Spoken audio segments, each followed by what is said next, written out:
Shalom, saudara-saudari yang dikasihi Kristus. Jumpa kita pada kesempatan ini, Renungan Harian GKI Kuitang, Senin tanggal 4 Januari 2021, bersama saya Pendeta Emeritus Arti Sembiring. Tema yang kita percakapkan pada kesempatan ini berbunyi komitmen. Komitmen. Tema ini dilandasi dari firman Tuhan dari kitab Yosua. Yosua pasal 24 ayat 15 yang berbunyi demikian. Tetapi jika kamu anggap tidak baik untuk beribadah kepada Tuhan, pilihlah pada hari ini kepada siapa kamu beribadah. Allah yang kepadanya nenek moyangmu beribadah di seberang sungai Efrat, atau Allah orang Amori yang negerinya kamu diami ini, tetapi aku dan seisi rumahku, kami akan beribadah kepada Tuhan. Demikian firman Tuhan ini yang kita lihat satu komitmen dari Yosua yang mengatakan, tetapi aku dan seisi rumahku, kami akan beribadah kepada Tuhan. Saudara-saudari yang dikasihi Kristus, kacang lupa kulitnya, kata pepatah. Peribahasa yang mengingatkan supaya kebaikan-kebaikan yang telah diterima pada masa lalu jangan sekali-kali dilupakan. Tetapi kita tetap menghargai kebaikan-kebaikan itu, walaupun keadaan sudah jauh lebih baik. Mari kita lihat dalam firman Tuhan ini. Saudara-saudari yang dikasihi Kristus, tugas Yosua cukup berat yang diberikan oleh Tuhan melalui Musa untuk memimpin umat Israel memasuki tanah Kanaan yang disebut tanah perjanjian. Posisi umat Israel pada saat itu yang berada di sebelah barat sungai Yordan. Tetapi mampukah mereka menyeberangi sungai ini? Sedangkan negeri Kanaan itu, di sana ada bangsa-bangsa yang kuat. Kota-kota mereka dikelilingi oleh benteng. Tetapi bagi Tuhan, semua itu tidak menjadi halangan. Tidak berarti apa-apa. Semua akan dikalahkan oleh Tuhan bagi kemenangan umat Israel. Kota Yeriko, kota Ai yang berbenteng, Hebron yang militernya kuat, dan daerah-daerah lain sudah dikuasai oleh umat Israel di bawah kepemimpinan Yosua.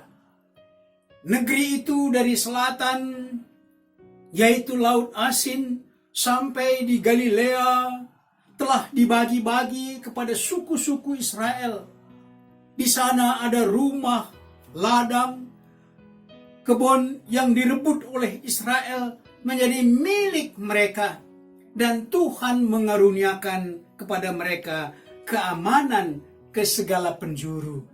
Demikian firman Tuhan dalam Yosua 21 ayat 44. Dalam situasi seperti itulah Yosua melihat kecenderungan sikap umat Israel seperti kata peribahasa tadi, kacang lupa kulitnya. Aman, makmur, dan sejahtera, apalagi yang kurang? Tinggal menikmati. Kecenderungan itu ialah umat itu lupa pada Tuhan.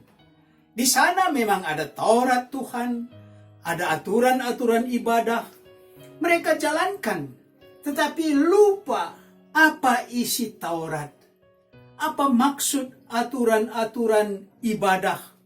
Ada kecenderungan hati mereka yang tertarik kepada dewa-dewa yang disebut oleh negeri itu sebagai dewa kesuburan, dewa pertanian, sedangkan Tuhan yang sudah memimpin mereka keluar dari tanah Mesir digambarkan sebagai pahlawan yang sudah menaklukkan banyak bangsa untuk mereka berjalan keluar dari tanah Mesir.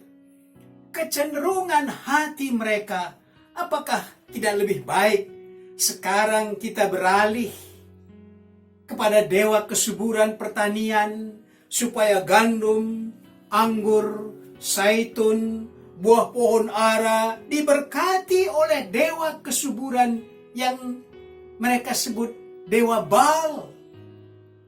Apakah sekarang kita masih tetap berpegang kepada Allah Yahweh, pahlawan perang, atau sekarang kita beralih kepada dewa kesuburan pertanian ini?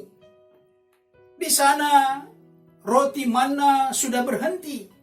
Saatnya mereka harus mengolah tanah, menanam untuk dituai. Masih mampukah Allah Yahweh memberi hasil tanah yang diolah itu untuk kehidupan mereka?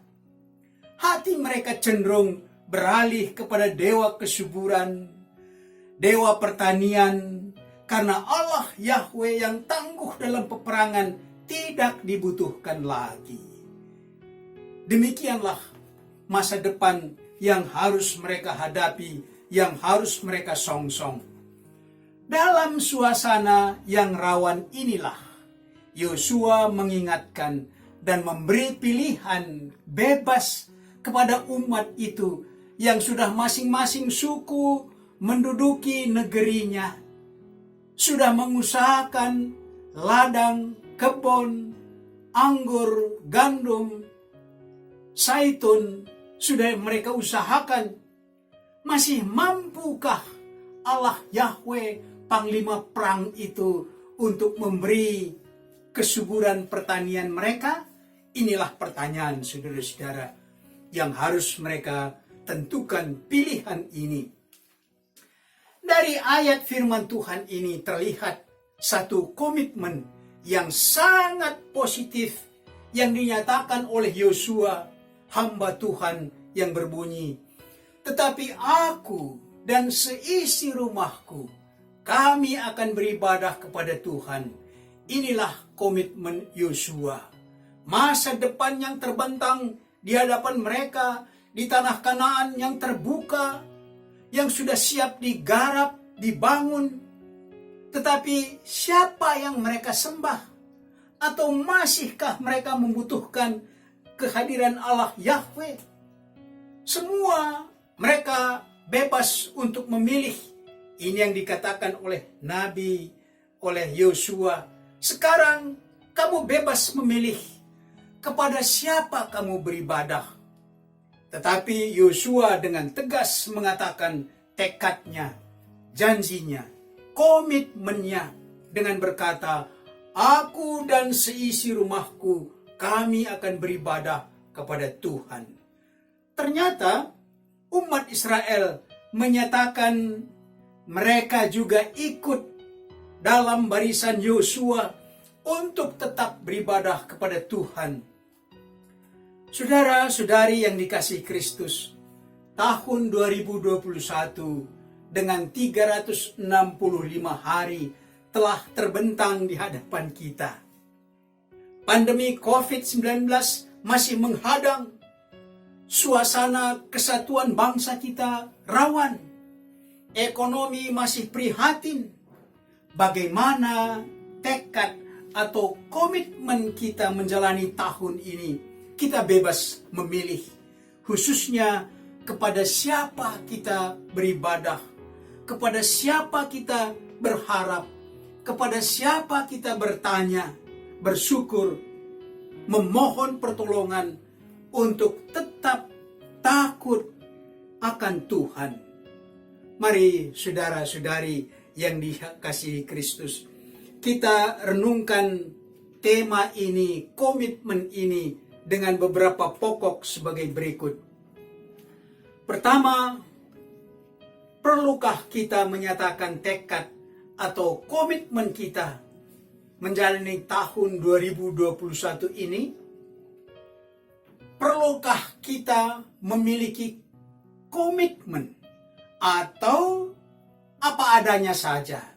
Kemana angin berhembus, ke sana kita akan ikut. Mengapa? Mengapa kita butuh atau mengapa kita tidak butuh komitmen? Ya, ini yang pertama. Perlukah kita menyatakan tekad atau komitmen kita dalam menjalani tahun baru 2021 ini? Yang kedua, kalau perlu menyatakan tekad atau komitmen, coba rumuskan komitmen Anda menjalani tahun 2021 ini. Apa komitmen Anda menjalani tahun 2021? Kalau memang perlu, kalau tidak, pertanyaan nomor 2 ini ya dengan gugur dengan sendirinya. Pertanyaan ketiga, apakah komitmen Anda menjalani tahun 2021 ada kaitannya dengan kuasa Tuhan atau sama sekali tidak ada kaitannya dengan Tuhan? Komitmen Anda landasannya adalah kaitannya dengan Tuhan, hidup saudara. Dan mengapa? Mengapa sama sekali harus kita hubungkan dengan Tuhan? Atau kita buang nama Tuhan, kuasa Tuhan, berharap kepada Tuhan, kita singkirkan. Kita katakan komitmen saya bergantung kepada pikiran, kemampuan, modal, akal budi. Mari saudara-saudara, apakah komitmen Anda menjalani tahun 2021 dalam kaitannya kuasa Tuhan atau sama sekali tidak ada hubungannya dengan Tuhan? Dan mengapa? Mari berdoa. Bapa kami yang di sorga, kami sudah memasuki tahun baru 2021. Sadarkanlah kami bahwa itu terjadi karena kasih setia Bapa, bukan hasil rekayasa teknologi manusia. Karena itu, ajarlah kami agar kami jalani tahun ini, tahun baru 2021, dalam hikmat dan tuntunan Roh Kudus.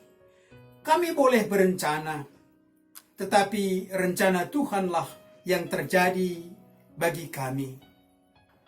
Pandemi COVID-19 masih menghambat pergerakan bangsa-bangsa, juga bangsa kami. Doa kami, ya Tuhan, Engkau menolong agar COVID-19 dapat diatasi dengan penggunaan vaksin yang akan digunakan di masyarakat kami. Di atas semua usaha yang telah dinyatakan, seharusnya kami mempunyai komitmen yang memberi arahan dan semangat untuk kami jalani tahun 2021 ini. Kami boleh berkomitmen, berkatilah tekad dan komitmen kami seturut dengan rencana Tuhan. Inilah doa kami dalam nama Tuhan Yesus. Amin.